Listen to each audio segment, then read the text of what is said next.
This is an acorn woodpecker. He relies on these nuts to survive the coming winter. But he'll need to store away thousands.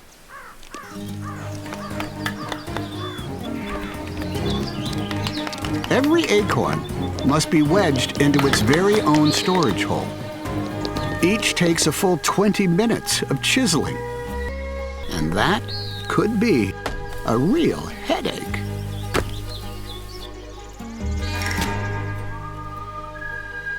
The side of a barn might offer a labor-saving shortcut.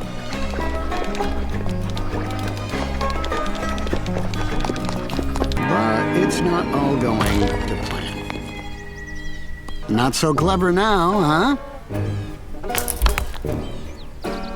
How frustrating. All those acorns piled up behind the boards. Until...